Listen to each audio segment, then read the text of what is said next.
Hi there, everybody. Peter Greenberg here. Happy to be back with you for our first global travel update of the fall. The last time I saw you on this particular platform was about 3 months ago. In fact, 3 months ago today.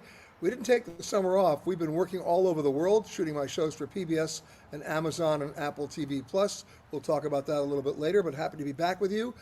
Happy you're back with me. Of course, happy to answer your questions. We've got a lot of ground to cover today.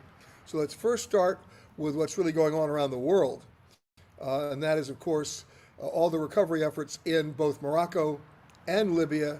And let's not forget Maui. The Morocco situation is still evolving. Libya is a true, unbelievable tragedy of serious proportion. The death toll right now, probably over 20,000 and counting. And of course, we're still in the recovery mode, not the rescue mode, but the recovery mode and the rebuilding mode in Maui. I know this raises a lot of ethical questions for folks who might want to go to Hawaii and are worried about maybe it not being the right time.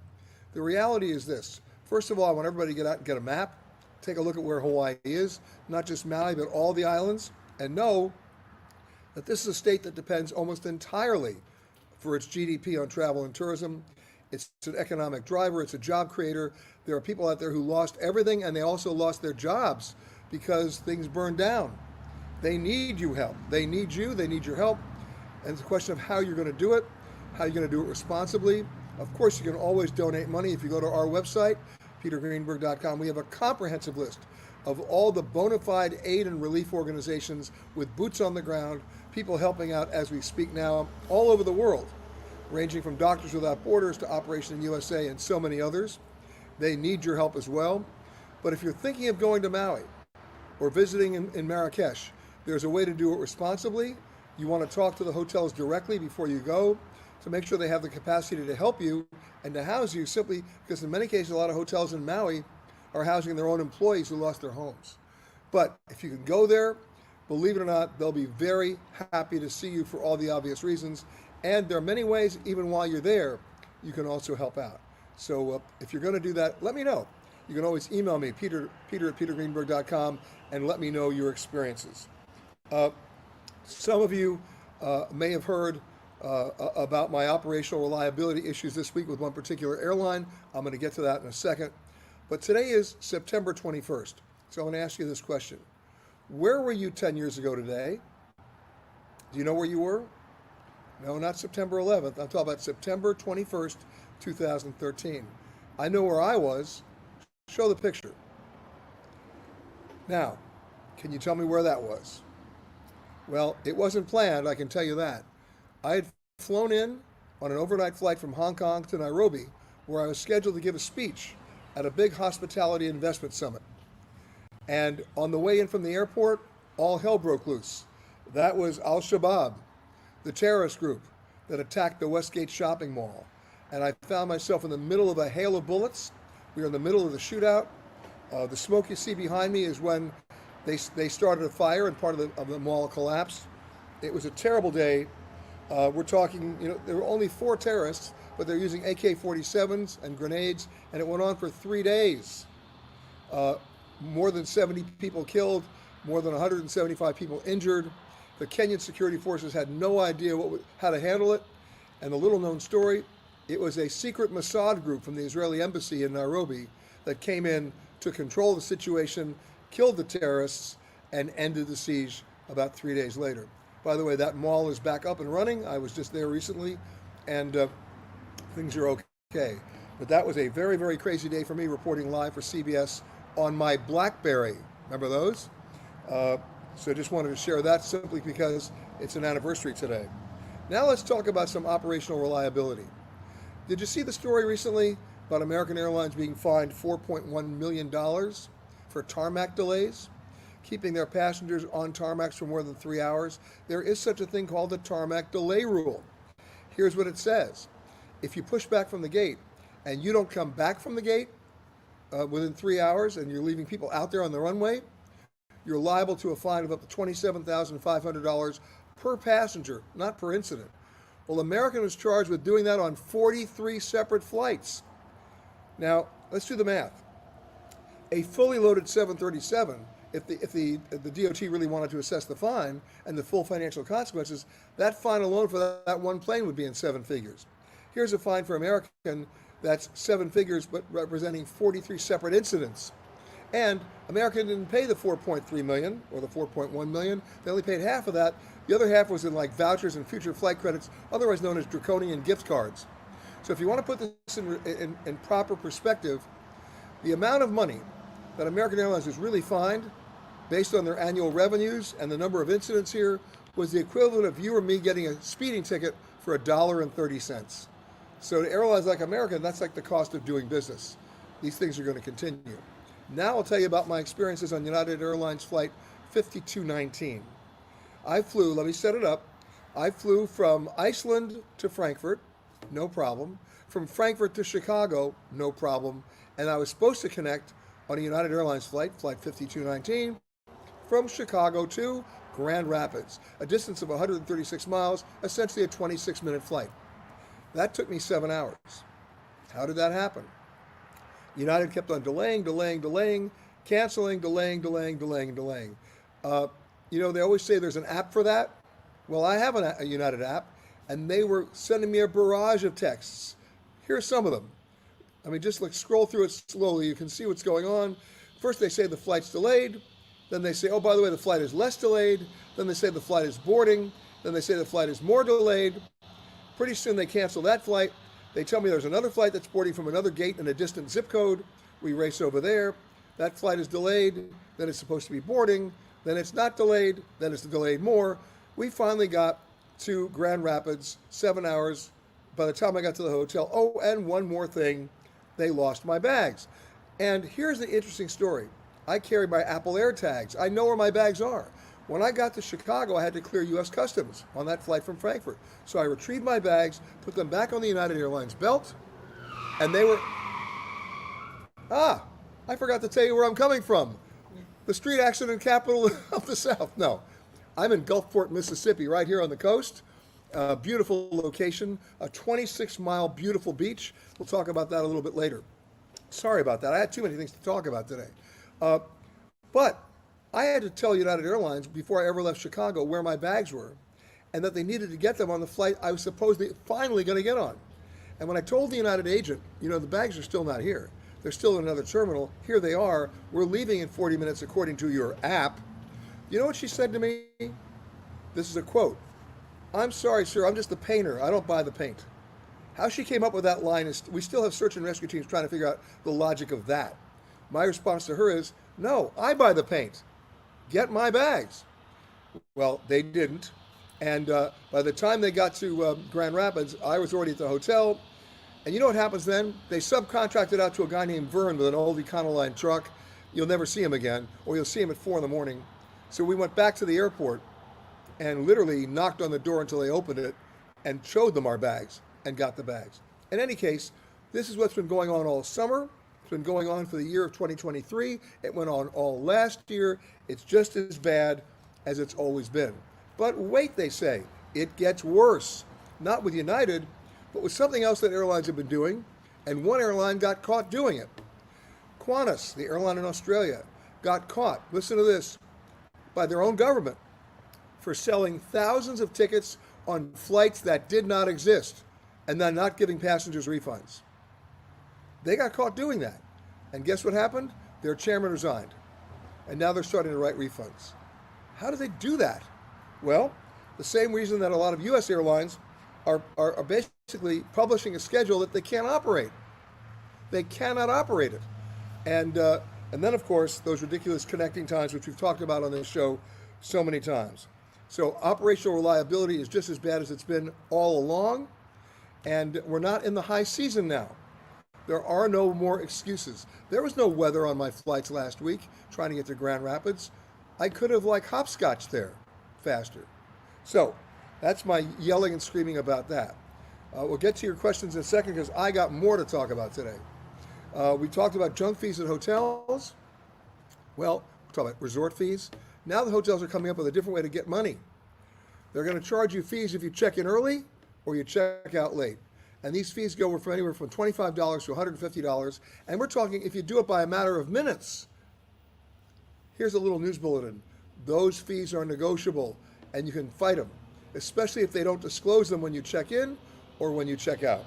So one more thing. And speaking of fees, overcrowding was always a topic A before the pandemic. It's topic A now. We saw it happen all summer long in Barcelona, in Venice, in Amsterdam. We're seeing basic governments coming to grips with this. So starting next January, Venice is going to charge people the equivalent of a $5 fee to enter the city if you can't prove you have a hotel reservation. Like, that's going to work. Rome is going to try to do the same thing at the Parthenon. New Zealand's charging like an $18 fee. The crazy one, which happened last September, a year ago tomorrow, as a matter of fact, the government of Bhutan announced that they were trying to limit overcrowding and over-tourism, so they were charging a $200 per night fee to spend time in the country.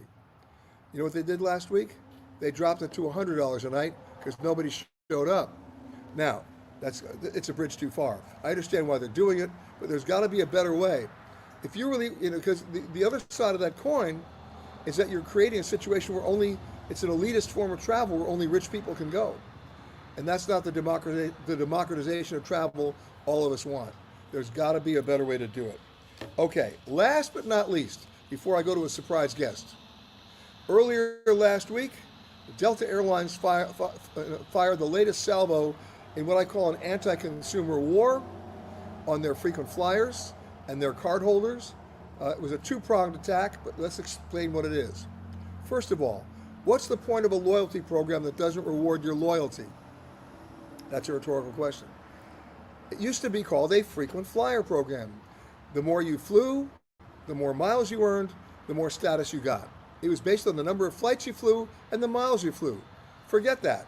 The accountants have taken over the asylum, and now the frequent flyer programs a couple of years ago transformed into a fare-based program. In the old days, if I flew 2,500 miles, even if I was in the back of the plane, I got a minimum of 2,500 miles. Today, it's based on the airline ticket that I buy. If I buy a basic economy ticket, I get no mileage. If I buy a regular economy ticket, I get a reduced number of miles. The only time you get a full mile is if you pay a full fare ticket, which, as we already know from this last summer experience, is outrageous. Well, now it's gotten worse. What Delta announced last week is that starting in January, if you want the lowest class tier of status in their medallion program, which I forget what it's called, but the lowest tier, you have to spend $75,000 on their co-branded American Express card. If you want the highest brand, which is like their diamond medallion, are you sitting? Get ready to be resuscitated, $350,000. It's all based now on how much you spend. But wait, I'm going to say it again. It gets worse. Have you tried to get into a Delta Airlines Sky Club lately? Or remember the Groucho Marx line? I would never join a club that would have me as a member. Well, how about a club that has you as a member, and you still can't get in? That's Delta. With all their perks with American Express, they oversold it. They basically overloaded it to the point where you go to a Delta Airlines Sky Club, whether it's at JFK, LaGuardia, Atlanta, and there's usually a line out the door of 90 people waiting for bad carrots and old hummus. They can't get in, and they're the members. So what did Delta Airlines announce last week? That even if you have an American Express card, which is why you joined in many cases, they're going to limit the number of times you can go to a club in any given year. So you can imagine the reaction of American Express cardholders saying, why am I spending $700 a year for a card that I can't use the perks of which I was promised? It's going to get worse before it gets better, folks, and obviously we'll be monitoring that. Now, I told you I'm here in Gulfport, Mississippi with a special guest. Sarah B., come on out. She's been hiding back there. You know why? Because it's air conditioned back there. Sarah B. is a great musician and singer. She's local.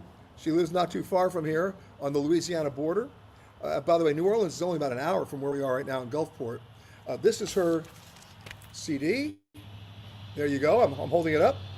But if you're going to be in Gulfport, you're going to be doing a Facebook Live and Global Travel Update. The best we can do, of course, is always have a little musical guest. So I'm going to turn this camera around. There she is.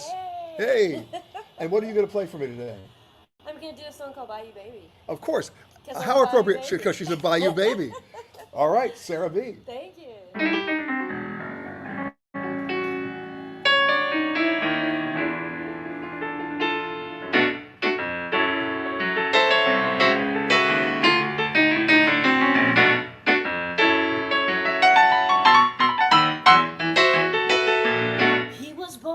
river town, 30 miles north of the mine, where the river meets the sea, converging in the sound. In his home he was Ella James, Bobby Gillett and Marvin Gaye. The first song that he ever sang was I Fly Away. When he played it for the Seals on a Friday night, yes, yes he did. And he played it for the Saints on Sunday morning. He sets my soul on fire like revival. And love is the name of his name. He take me to church every night without a Bible. And just a sinner, come and save me. Your love delivers me by you, baby. He left home, he was 17. His life in New Orleans. $30 that his mama gave him and his daddy's old guitar. He played down by the riverside. The locals loved it when the tourists cried. 'Cause he touched them deep inside like they never felt before, yeah. And he played for the Seals on a Friday night. And he played for the Saints on Sunday morning. He sets my soul on fire like revival. Love is the name of his baby. Take me to church every night without a Bible. I'm just a sinner, come and save me. Love delivers me, sweet little bayou baby. We got an old time religion with a brand new song. And when he sings to me, save my soul, yeah. Lay your hands on me, baby. Set me free, yeah. And make me whole. I said, he sets my soul on fire like revival. Love is the name of his name. Take me to church every night without a Bible. I'm just a sinner, won't you come and save me? Your love delivers me by you, baby.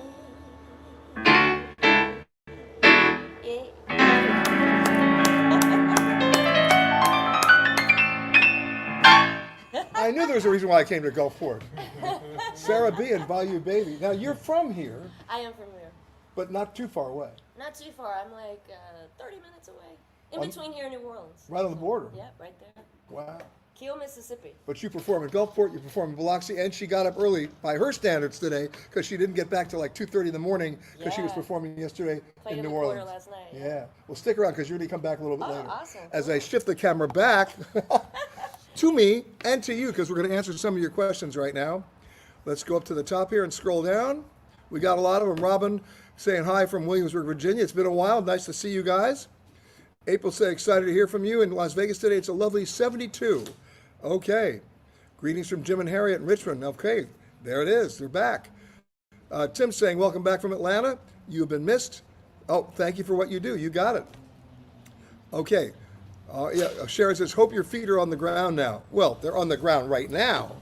But we're here doing one of my television specials for PBS in coastal Mississippi. We'll be shooting here all week. And you'll see that later on this year, actually early next year, on PBS, Amazon, and Apple TV+. But that's where we've been running around the world. Willie's in Atchison, Kansas. All right. I got my regulars back. I love it. All right. Let's scroll down a little more. Whoops. I went a little too fast here. All right. Hello from my friends in Tanzania. All right. Hello from beautiful downtown city of South Miami. Bellingham, Washington is weighing in with Sue. Good morning from San Diego. Any tips on flying from LAX to Singapore and coach? Heavy sedation. No, I'm kidding. No. My tip from flying from LAX to Singapore and coach, first of all, you didn't tell me the airline you're flying, but if it's on Singapore Air, they do a great job. Bring a copy of War and Peace, you'll finish it. Just kidding. But the bottom line is hydration, hydration, hydration, and download all your favorite movies on your portable device, because I call that a 9-movie flight. And bring your own food too, stuff that's not cooked, but stuff that's fresh and edible, and you don't have to share with anybody else, or that stinks. I hate that. Nothing smells worse than a half-eaten bag of McDonald's. You know it, I know it. Even McDonald's knows it. Okay, Lorena's saying hi from Lansing. Melanie's saying hi from London. Happy 91st birthday to your mom. Gail saying hello from Pennsylvania. Glad to have you back. I'm glad to be back. Hello from Boynton Beach. All right, Debbie. Hi from Buffalo Grove, Illinois. That's Nancy. Barb's saying hi, but you didn't tell me where you're from, Barb. Gail's saying hi back. All right, here we go. Okay. Are you a parrot head? R.I.P. Jimmy Buffett, of course. A big loss. A big loss. Patty's saying the United Club. We have similar problems there, too. All right. Since you're in Alabama, no, I'm not in Alabama. Sorry, Gail. I'm in Gulfport, Mississippi. Maybe you should check the unclaimed baggage warehouse that's there. Well, you know what? We did a radio show. We did our radio show 2 weeks ago. It was all about the entire show. I devoted it to luggage, our love affair with it, our hatred of it, and where it goes, and sometimes where it gets lost. And that mentions the little small town of Scottsboro, Alabama, the home of unclaimed baggage. They were about 53 years old. They're the size of about 3 Kmarts. That's where unclaimed baggage goes to die and get reborn because they sell it all. It's an amazing place to go. I mean, they have so much stuff there, they even have an annual ski sale. That should tell you something. All right, Patrick's back. Good morning from L.A. Okay, Nancy says, my passport expires in August of 2024. When should I renew? Also, how about renewing global entry? Well, your global entry is good for 5 years. So here's what you want to do. If you have nothing planned to travel right now, between now and the end of the year, apply for that renewal now.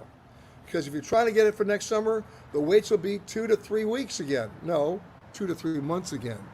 2 to 3 weeks now, maybe. But next summer, it's back to where it was before, 12 weeks. Gail says, I've seen a video of the Mississippi River being very low. I have a river cruise coming up in December. In your opinion, do I think I should rebook for spring? Well, actually, usually when the Mississippi River is highest is when? It's in December and January. So stick around for a while. Don't necessarily go to spring yet. Patrick said it best. Frequent flyer is now frequent buyer. And now in Nairobi, if you visit the Wildlife Trust, in addition to admission charge, you will be charged by the Kenyan Wildlife Society of the National Park fee for yourself, $43 plus a fee for the vehicle and driver, $15. Crazy. The elephant orphanage backs up to the park, but there is no access from the orphanage to the park. Look, there's no doubt in my mind that they need the money. And that's not being done to limit tourism. That's done specifically to support the good efforts that they're doing. There's got to be another way to figure that into the price of your ticket or in the price of your hotel stay so that you're not always going to your wallet. That's the key. We hate being nickeled and dimed. It's as simple as that. Listen, you want to know what gets me really angry? How about this? This just happened to be at a restaurant. Actually, it happened at 2 restaurants. I went to one restaurant in California and ordered my food. It was fine. Delicious restaurant, delicious food. Then came the bill. All the items that we ordered for dinner were there. Plus, they had a charge there for their health and welfare benefits for their employees. They had a charge there for a cost of living allowance. And then they had a place for a mandatory tip and a subtotal and another tip. Come on, guys. I'm not denying anybody a decent wage. I'm not denying anybody their health and medical benefits. You either do this, in fact, of how you pay your own people, or you build it into the price of the meal. But I don't want to have my meal disrupted by trying to figure out, it's too bad, it's too tough to figure out who had the tuna fish and who had the chicken. I don't want to figure out where all the money goes. If it's going to a good cause, great. Just bury it in the cost of what I'm doing. Educate me separately. That was the first incident. Let me tell you the second incident, which is absurd.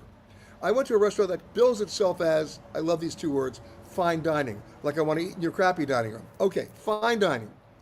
On the top of the left-hand corner of the menu, and by the way, every item there had a menu price. It was lovely presentation, lovely description of the food. And these are not inexpensive choices for your entrees or even for your appetizers.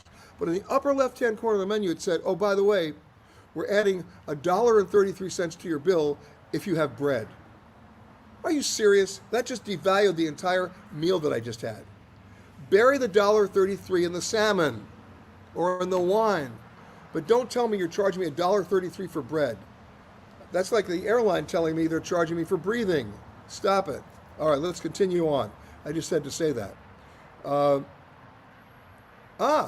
Sid says, I stopped by Tulsa, Oklahoma recently based on the show that we did on Tulsa. Well, Sid, I hope you had a good time. Gail says, sorry, I thought you said you were in Alabama. My bad. I won't slap you, Gail. You're forgiven. Okay. Raina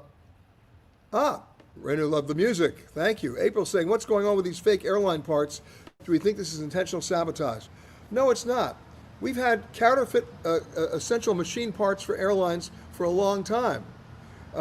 This is what happens when you outsource your maintenance.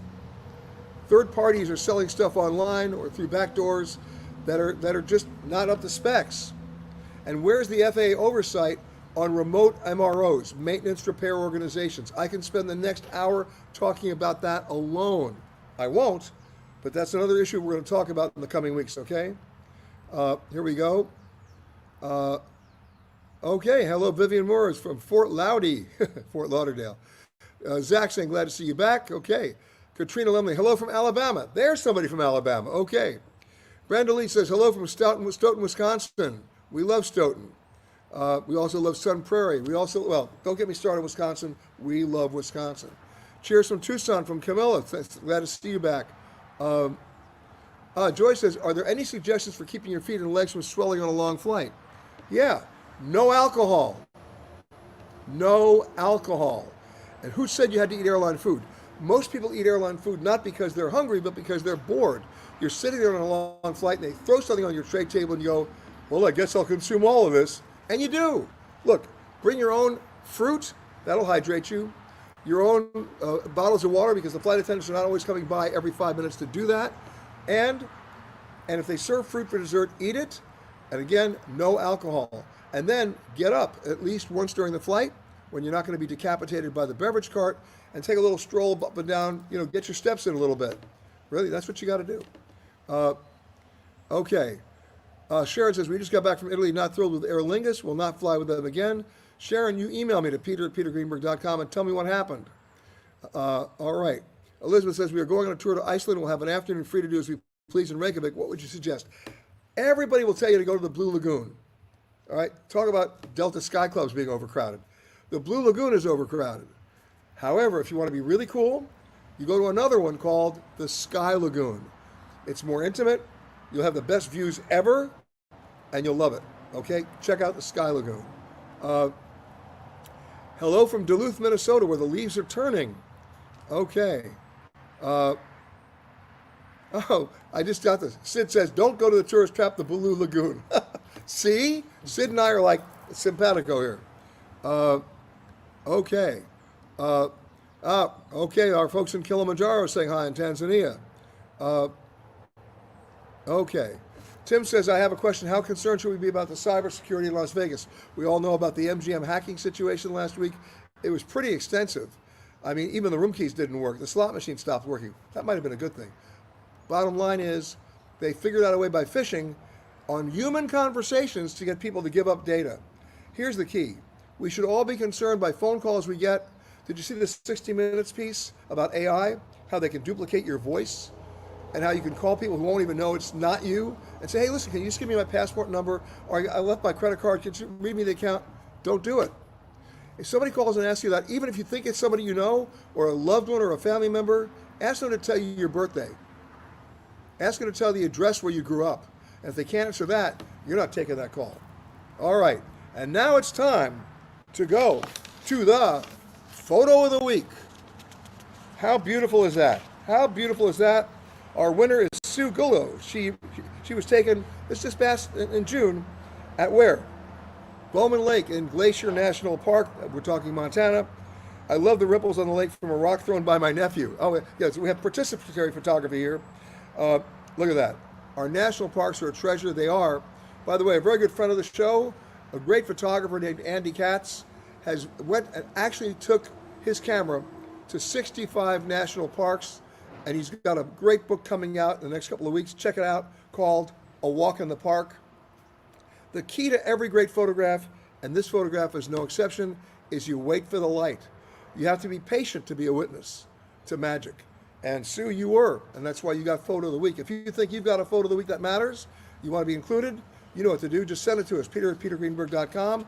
And if we agree with that, you get to join Sue in Photo of the Week.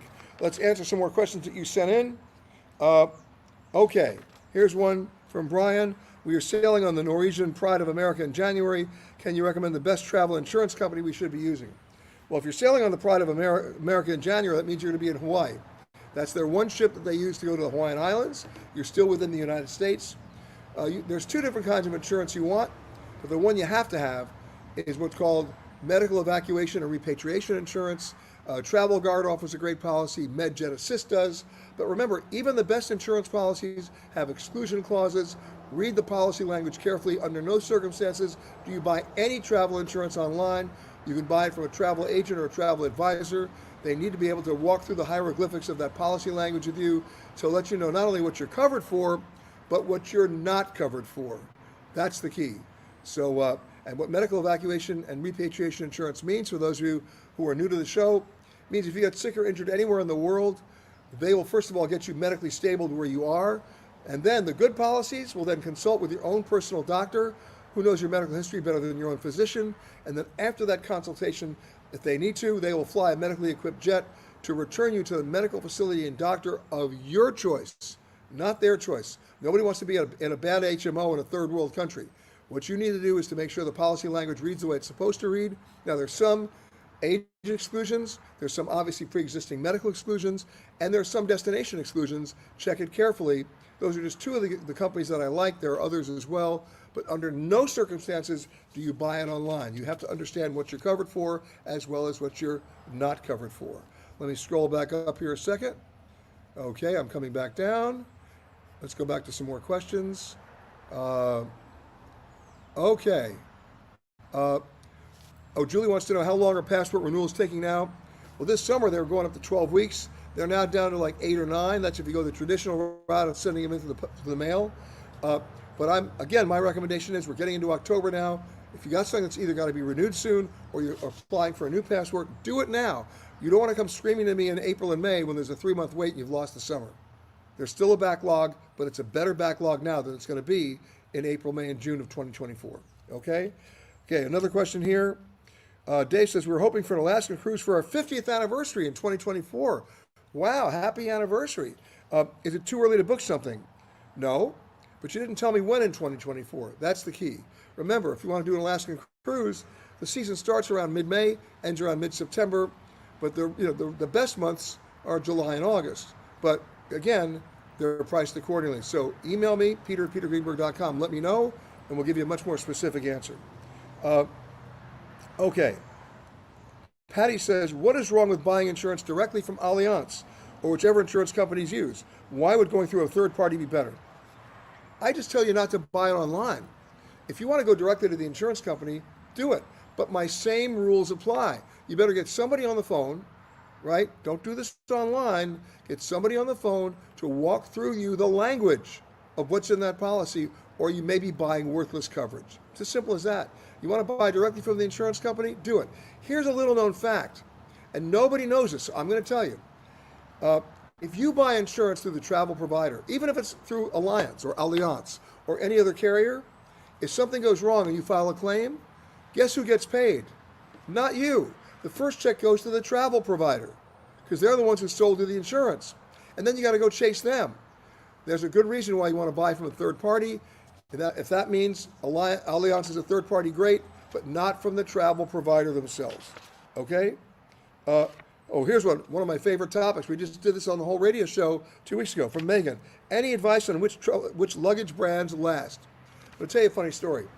Years ago, I came up with this idea, the ultimate luggage test. And the camera opens up on me. We did this for CBS. It took us a while to set this up. You see me in a nondescript room. You have no idea where I am. And in that room, there are 6 or 7 large cardboard boxes. You see me open the boxes. You still have no idea where I am. But inside each box, is a name brand piece of luggage, brand new, the way it was shipped from the manufacturer to the retailer. So we had Samsonite, American Tourister, we had Toomey, we had Briggs and Riley, we had, you name it, we had them. And then you still don't know where I am or what I'm about to do. I open each bag, and in each bag I put in bananas, coconuts, cantaloupes, oranges, and I think pineapples. We close the bags, and as I open the door from that room, we had all the cameras set up. You then find out exactly where I am. I'm inside the elephant cage at the Audubon Zoo in New Orleans, and it's feeding time. Elephants have a keen sense of smell. They're gonna stop at nothing to get into these bags. So we wanted to know which bags could survive the elephant test. It was absolutely hysterical. Most of these bags lasted 18 seconds. One bag made it. You saw the elephants go, "Rah!" They couldn't get it open. And when we did the show and we went on the air, all the luggage manufacturers marched on CBS to say this is not a scientific test, this is unfair, how could we do this? 2 weeks later, Consumer Reports came out with their lab tests, exactly the same. Let's hear it for the elephants. All right. Oh, by the way, which brands lasted the best? Not the most expensive. Oh, well, Rimowa did. Toomey didn't. How about that? And one bag called, oh my God, Andiamo did very well too. But the other ones, American Tourister, Samsonite, bye-bye, they went. Now, guaranteed you're not going to get an elephant handling your bags, although we've all seen what happens to some airlines. Who knows who's back there? But in any case, that's who lasted the longest. All right. Oscar says, we're going to Europe on a 7-day cruise starting in Barcelona and ending in Rome. We're arriving a day early and staying 1 day later to see the sights. And my question is, what's the best and most economical way to get around? We were both in our 70s. Well, first of all, you're doing the right thing by going early for another reason. In case the airlines lose your bags, you have that buffer of a day, so you're not going to be chasing on a ship to ports to find baggage that didn't arrive, number one. Number two, if you're starting in Barcelona, it's easy to get around in Barcelona. You can get an Uber. Go wherever you want to go and have fun doing that, right? It's a manageable city. Rome, same deal, all right? You can take a taxi, but remember, in both cities, especially in Rome, don't forget the first rule of Italian driving. What's behind me is not the important. So be careful. Hold on tight. You'll be in the road rally. For those people who don't remember the movie The Gumball Rally, that was a line from that movie. Okay. All right. So now let me scroll down again and see if we've got any more questions. Oh yeah. What are my thoughts on some of the low-price airlines like Spirit, Frontier, Avelo, and Breeze? Are they hiring pilots with training? Of course they are. They're all hiring pilots with training. That's not the issue. The issue is, do they have the frequency and do they have the comfort? And we all know they have the price. Let me give you my issue right now with the major carriers in this country. I'll give you the example. I was trying to fly from Nashville to Orlando, right? It's an hour and 20-minute flight. However, American, United, and Delta don't fly it nonstop. So if you want to fly those airlines, you're either stopping in Houston, Atlanta, or Charlotte. And a flight that would normally take an hour and 20 is going to take you 4.5 to 5 hours because of the layover time, and the airfares are higher. The airfare was running about $470, $480 in coach. But there is an airline that, by the way, and what do I get for that $470? I get miles I can't redeem and a Biscoff cookie. Try to control your excitement. But there is an airline that flies it nonstop. One of the ones you mentioned, Spirit. A lot of my friends, I would never fly Spirit. You know what their fare was? $67. Did the seats recline? No. Were they serving 4-course meals? No. How long was the flight? An hour and 20. Come on. So I flew it. It landed on time.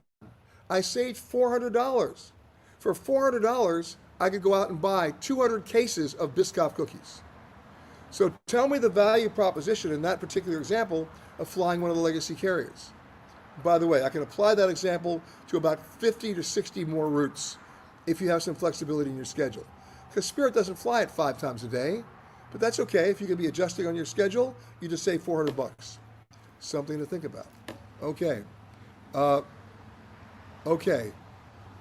Here we go. Evelyn, thank you for your nice note. Renan wants to know, what happened to that brief online passport renewal trial one? Trial one.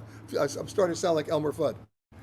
The answer is, it was a trial run and they weren't ready. They canceled it almost before it began. Uh, all right. What were the names of those travel insurance companies again? Okay. MedJet Assist and Travel Guard. Those are the two that I think their policy language is reasonably good. Okay. Lorena says, we've missed your Biscoff cookie comments. Well, you just got one.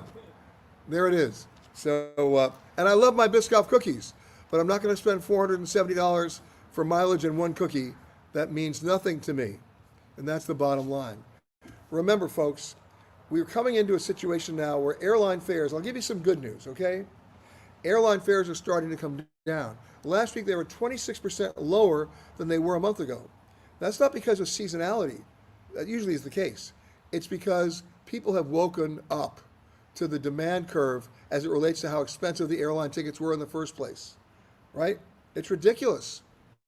And the airlines don't seem to care, right? The airlines right now, I'm sure there are exceptions to this. I'm not dumping on any airline crews. They get beaten up enough by their own companies. I'm basically saying that right now, my experience for traveling in this year, and maybe yours is the same, is that the airlines now define us as self-loading human cargo. We have to figure out another way around that.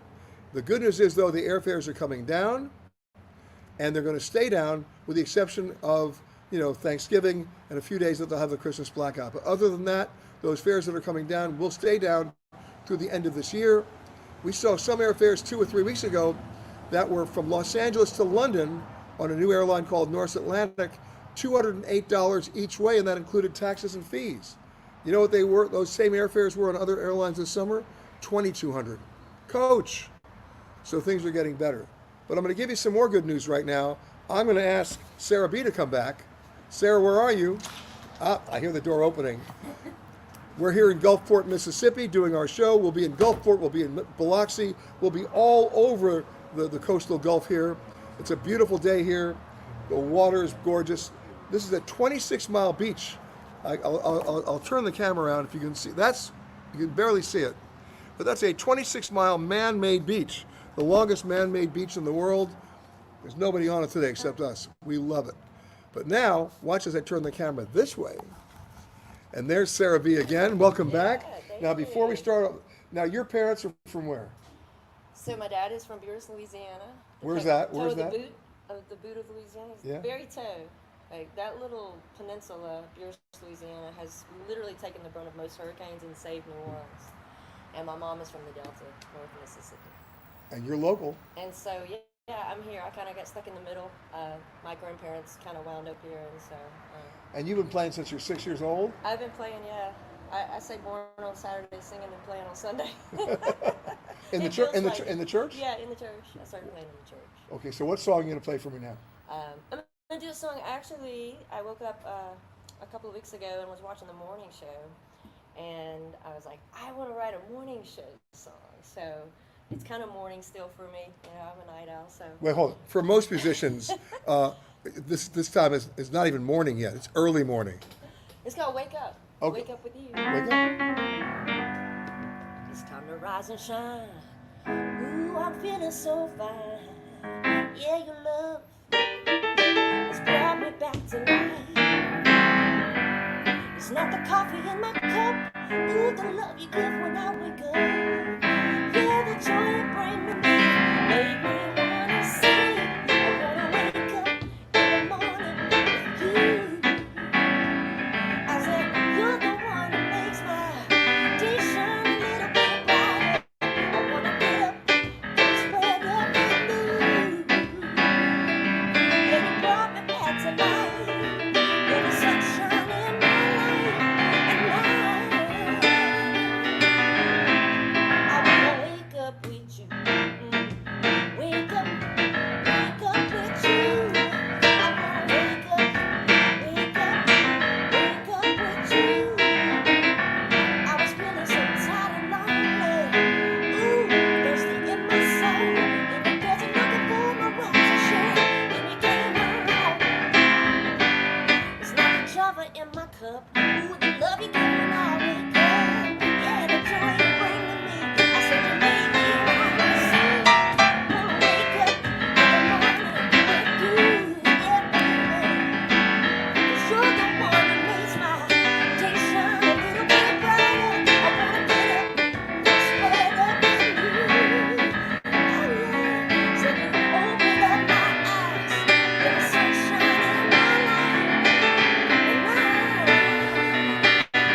Okay, I'm awake.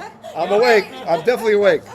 Sarah B, this is her CD. It's called Hummingbird Tea, right? Hummingbird Tea. Yeah, and she performs in Gulfport, Biloxi, the Quarter in New Orleans. The Quarter in New Orleans, and tonight Mississippi Songwriters Festival starts, and I'm doing the Hall of Fame induction for Jim Weatherly, who was the Ole Miss quarterback, and he gave up pro football to become a songwriter, and he wrote Midnight Train to Georgia, and that's the song I'm going to be doing tonight. Oh my God, for Gladys Knight and the Pips. Yeah. So, Wow. what an honor, yeah.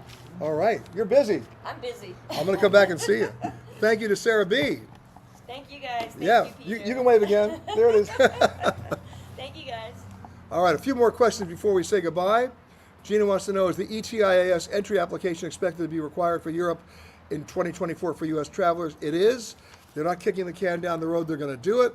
It's going to be about $8. You can do it online. It's an electronic visa. It's a little bit of a pain, but they already do that in many other countries, including Australia. So do not go to the airport after January 1st if you're going to Europe without getting that ETIAS authorization, or they will not let you board the plane. All right, moving along here. We've got Jeff who says, I exchanged a one-way ticket from Washington Dulles to LAX from Sunday to Saturday and saved $104. You know what? You can do that. Remember, there are no more change fees. You get credits that you can then apply. So if you're smart, you can arbitrage that, which is what you just did. Okay. All right. Thank you for Harriet and Jim for saying that. Oh, Renner says, she's wonderful. You are. Oh, Thank you so much. thank you. All right, guys, we're going to end it pretty soon because I've got to go back and shoot my show. But we'll see you next week, same time, different location. Today we're in Gulfport. I want to thank all the folks here on the Coastal Mississippi crowd for helping us be here and for helping us in our shoot. You'll look for that show next year, part of our Hidden series that's on PBS, Amazon, and Apple TV Plus. And if you want more on what happened on United Flight 5219, no problem. Be sure to tune in our radio show this Saturday, right? Ion Travel on CBS. If you can't find your local market listing there, you can do it right online. We stream it live on petergreenberg.com. I hope you'll join us then. In the meantime, everybody be safe. Help the people who need the most in Morocco, in Libya, and in Maui. Go to our website, look at that list, and give what you can. And if you're thinking of traveling to Maui or anywhere else in Hawaii, I'm telling you, it's not really an ethical issue. As long as you do it responsibly, they need your help. Go. In the meantime, have a great rest of your week, everybody. We'll see you on the radio on Saturday, and we'll see you next week right back here. Bye, everybody.